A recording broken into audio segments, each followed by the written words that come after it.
మాట్లాడడం సమంజసం కాదని మనం చేస్తున్నాను. పూర్వపరాలు తెలుసుకొని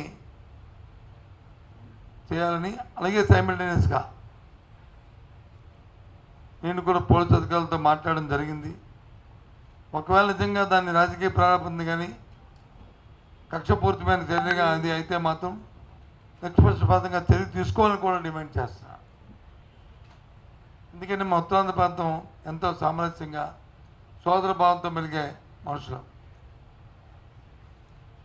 రేపు 9వ తారీఖు నాడు జగన్మోహన్ రెడ్డి ప్రమాణ స్వీకారం చేసిన తర్వాత ఈ ప్రాంత ఎగ్జిక్యూటివ్ క్యాపిటల్గా వస్తూ ఎంతో ప్రపంచ స్థాయిలో ఈ పట్టణం అభివృద్ధి చెందుతున్న నేపథ్యంలో దీన్ని మనం కాపాడుకోవాల్సిన బాధ్యత, ఈ ప్రాంతాన్ని అభివృద్ధి చేసుకునే బాధ్యత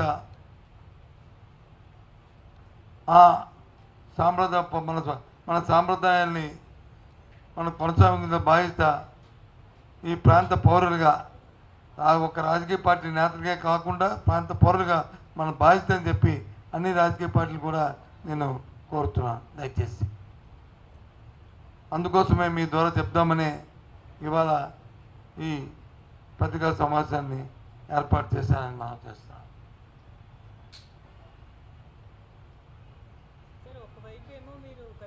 ప్రమాణ స్వీకారం చేస్తారని చెప్తున్నారు, ఇంకోవైపు ఏమో కంప్లైంట్లు ఇస్తున్నారు. ఏమైనా ల్యాక్ ఆఫ్ కాన్ఫిడెన్స్ లాంటిది? మేమేమి కంప్లైంట్లు వచ్చి ప్రమాణ స్వీకారానికి కంప్లైంట్కి సంబంధం లేదు.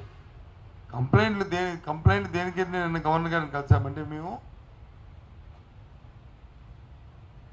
ఎలక్షన్ కమిషన్ ఎవరైతే నియమించిందో ఒక అధికారిని, ఓ రిటైర్డ్ పోలీస్ ఆఫీసర్ని లా అండ్ ఆర్డర్ సంబంధించి పర్యవేక్షించడానికి అధికారి ఏకపక్ష నిర్ణయం తీసుకోవడం వల్ల ఏదైనా కంప్లైంట్, ఏదైనా ఒక ఫిర్యాదు వస్తే దాని మీద క్షుణ్ణంగా పరిశీలన లేకుండా చర్య తీసుకొని ఏ ప్రాంతంలో అయితే జిల్లాధికారులను మార్చారో ఆ ప్రాంతంలోనే సంఘటనలు జరిగిన సంఘటన పట్ల ముందు కానీ వెనక్కి కానీ దాని మీద ఆలోచన చేయలేదని చర్యలు తీసుకోలేదని చెప్పాం. ఒక అధికారిని నియమించే ముందు ఇటువంటి సున్నితమైన సమయాల్లో అధికారి తాలూకా యాంటీడేట్ వెరిఫికేషన్ చేసుకోవాలి. పూర్వపరంలో వారి తాలూకా ఎక్స్పీరియన్స్, వారి ఉద్యోగ బాధ్యతలు నిర్వర్తించినప్పుడు జరిగిన సంఘటనలు అవన్నీ పరిగణలో తీసుకొని చేయవలసిన బాధ్యత ఉంది.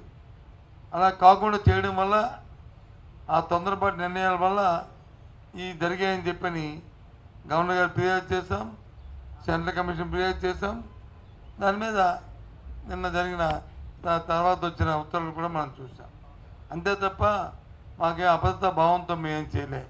ఎందుకంటే రాబోయే కాలం మళ్ళీ రాష్ట్రాన్ని పరిపాలించిన వైఎస్ఆర్సీ పార్టీ కాబట్టి అటువంటి సంగతి పునరావృతమయ్యి మళ్ళీ కక్షలు కారుణ్యాలతో ఉండకూడదు ఈ రాష్ట్రమని, శాంతియుత వాతావరణంలో ఉండాలని, సోదరభావంతో మెలగాలని నేను నిన్న తీసుకున్న నిర్ణయం. ఆ విషయం నిన్న కూడా చెప్పాను, మళ్ళీ ఇప్పుడు కూడా చెప్తున్నాను. దీనికి ముందు కూడా విశాఖపట్నంలో జరిగిన ఉత్తరాంధ్ర జరిగిన దానికి కూడా అదే విషయాన్ని చెప్పాను.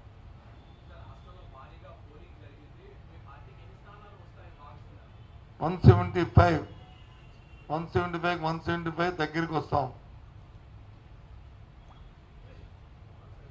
సార్, ఇది అన్నారు కదా, అధికారులను కూడా ప్రతిపక్షం కోరుకున్న వాళ్ళనే నియమించారు అని. మరి అధికారంలోకి వచ్చాక వాళ్ళని ఏమైనా మారుస్తారా? మార్చడానికి లేదు, అయిపోయింది కదా. ఎక్కడైతే ఎస్పీలు మార్చారో